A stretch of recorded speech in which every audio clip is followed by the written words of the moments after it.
여러분, 매년 연말에 받는 그 성과급 있잖아요. 그거 당연히 퇴직금에 포함된다고 생각하고 계셨죠? 사실 저도 그랬거든요.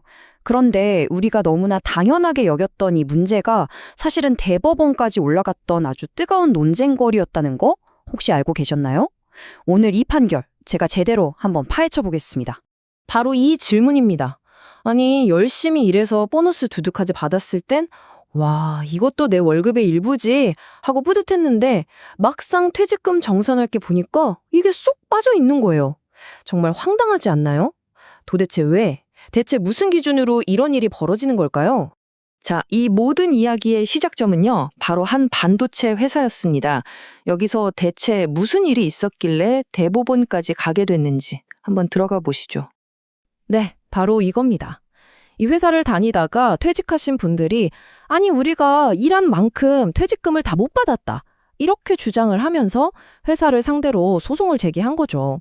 그러니까 이 다툼의 핵심은 아주 간단해요.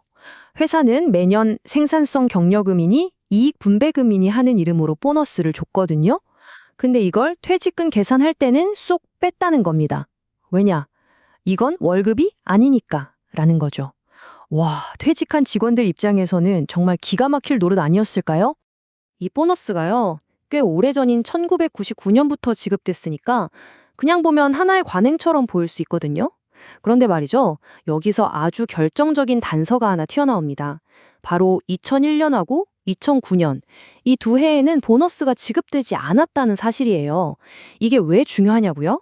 이 보너스 없던 해가 나중에 법정에서 사건의 흐름을 완전히 바꿔놓는 아주 중요한 열쇠가 됩니다. 자, 이제 사건은 법원으로 넘어갔습니다. 판사들은 이 미스터리를 풀기 위해서 마치 탐정처럼 몇 가지 결정적인 단서들을 아주 집중적으로 파고들기 시작합니다. 양쪽 주장이 진짜 팽팽하게 맞섰어요. 직원들은 아니, 우리가 열심히 일해서 받은 정당한 대가다. 당연히 임금이지 라고 하는 거고, 회사는 아니다. 이건 그냥 회사가 돈 잘 벌었을 때 특별히 챙겨준 보너스일 뿐 약속된 임금이 아니다. 이렇게 맞선 거죠. 과연 일한 대가였을까요? 아니면 그냥 선물이었을까요? 자, 법원이 본격적으로 조사를 시작하니까요, 이 보너스의 정체가 하나 둘씩 드러나기 시작합니다. 먼저 회사 공식 규정 어디에도 성과급을 반드시 주겠다는 약속이 없었어요. 그리고 지급 기준도 매년 고무줄처럼 박혔고요. 심지어 어떤 해에는 아예 안 주기도 했잖아요. 한마디로 줄지 안 줄지조차 불확실했다는 거죠. 그리고 결정적으로 이 보너스 금액이 개개인의 성과가 아니라 회사 전체의 실적이나 그해 시장 상황에 따라서 막 춤을 췄다는 사실이 밝혀집니다. 자, 이렇게 모든 증거와 팽팽한 주장을 다 검토한 대한민국 대법원. 과연 누구의 손을 들어줬을까요? 최종 판결 지금 바로 공개합니다. 결론부터 말씀드리면 대법원은 회사의 손을 들어줬습니다. 이 성과급은 퇴직금 계산에 포함되는 임금이 아니다. 이게 최종 결론이었어요. 결국 퇴직한 직원분들의 주장은 받아들여지지 않은 거죠. 참 아쉬운 결과일 수밖에 없었겠네요. 근데 여기서 진짜 중요한 건 왜 대법원이 이런 판단을 내렸냐는 거예요. 법원은 이 성과급의 성격을 근로의 대가가 아니라 회사가 잘 돼서 이익이 났을 때 직원들 사기 진작 차원에서 나눠주는 복리후생 쪽 혜택에 가깝다고 본 겁니다. 와, 관점을 완전히 다르게 본 거죠. 아니, 그럼 도대체 뭐가 임금이고 뭐가 임금이 아니냐 헷갈리시죠? 그래서 대법원이 이번에 아주 명쾌하게 앞으로 우리가 써먹을 수 있는 기준 두 가지를 딱 제시해 줬습니다. 이거 정말 중요하니까 잘 들어보세요. 어떤 돈이 법적인 임금이 되려면 이 두 가지 테스트를 모두 통과해야 합니다. 둘 중 하나만 통과하면 안 돼요. 둘 다 통과해야 합니다. 자, 첫 번째 테스트가 뭐냐? 바로 회사가 줄 의무가 있는가입니다. 그러니까 계약서나 회사 규칙에 딱 명시되어 있어서 회사가 무조건 줘야 하는 돈이냐는 거죠. 이번 반도체 회사 사건을 보면 어때요? 규칙에 의무가 없었고 매년 노사 합의를 새로 했죠? 그러니까 줄 의무가 없었던 겁니다. 1단계에서 바로 탈락인 거죠.